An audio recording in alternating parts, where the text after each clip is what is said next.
Épisode 82. Les chars s'élancèrent dans un nuage de poussière. Un bruit de tonnerre résonna dans l'arène. Des dizaines de sabots martelaient le sol.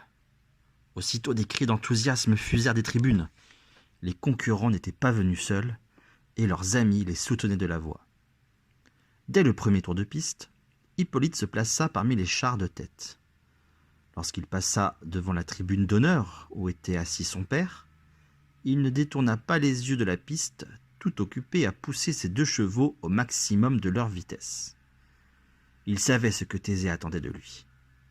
Il pensait que pour obtenir enfin l'amour de son père, il devait gagner cette course coûte que coûte.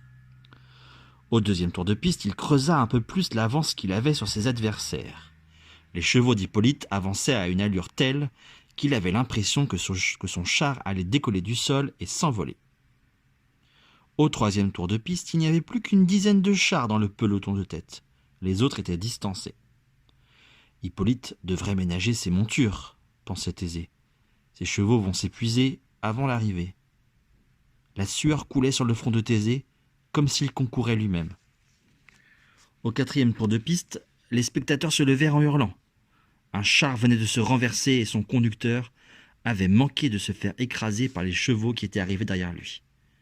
Le blessé fut évacué in extremis, laissant le sable de l'arène imprégné de son sang.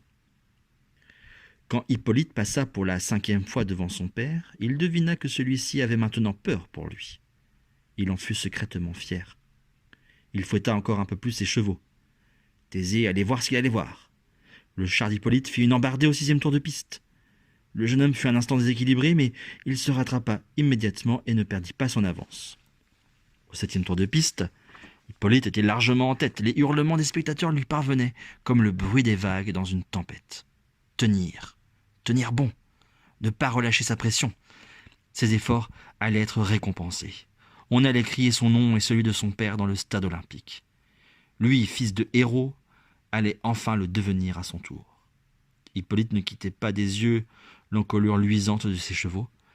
Il voyait l'écume de la transpiration sur leur pelage, la force et la puissance de leurs muscles tendus. Il les encourageait de la voix, du geste. « Allez, allez !» hurlait-il. Thésée retenait son souffle. Le char blanc de son fils renvoyait la lumière en d'aveuglants éclats qui lui piquaient les yeux. Mais Hippolyte était en train de vaincre.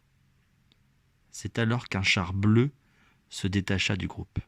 C'était le 8e et dernier tour de piste. Le char bleu filait, on aurait dit que ses chevaux ne fournissaient aucun effort, qu'ils n'étaient pas fatigués par la course. La foule hurla de plus belle. Le conducteur du char bleu se tenait droit, le corps à peine penché vers ses bêtes. Hippolyte tenta d'obtenir un effort supplémentaire de son attelage. Hélas, ses chevaux n'en pouvaient plus. Le char bleu franchit la ligne d'arrivée en premier, avec une bonne longueur d'avance sur le char d'Hippolyte. Ruisselant de sueur, épuisé, le jeune homme aperçut un geste de colère et de dépit de son père.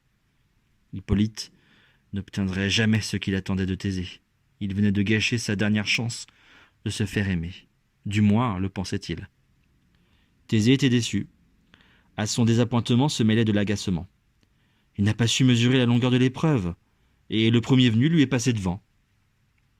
Thésée ne s'était pas aperçu qu'il avait bougonné à voix haute. Héraclès, qui avait entendu ces derniers mots, esquissa un sourire. « Le premier venu. Tu crois ? Regarde plutôt le visage du vainqueur. » Ce dernier approchait justement afin de recevoir les palmes des mains d'Héraclès, avant de faire un tour de piste sous les acclamations de la foule. Quand il ne fut plus qu'à quelques mètres de la tribune, Thésée éclata de rire. « Iolaos, ça par exemple !» Et oui, c'était bien le neveu d'Héraclès qui se tenait là, et Thésée, ému, se jeta dans ses bras. Ils s'étreignirent longuement, oublieux de la foule autour d'eux. « Tu n'as pas changé, mentit Iolaos. « Toi non plus, répondit Thésée sans mentir. Les années semblaient avoir glissé sur son ami sans y laisser de traces. À peine avait-il quelques rides au coin des yeux. Aux Jeux d'Olympie, seul celui qui arrivait en premier était fêté. Les autres concurrents repartaient sans considération. Hippolyte, vexé par son échec, observait de loin son père embrasser le vainqueur. Il n'y comprenait rien. Il pensait que Thésée en rajoutait pour l'humilier. Iolaos, qui n'avait rien perdu de sa subtilité, écourta les retrouvailles et proposa « Me présenterais-tu ton valeureux fils ?» Thésa envoya chercher Hippolyte, mais celui-ci avait disparu.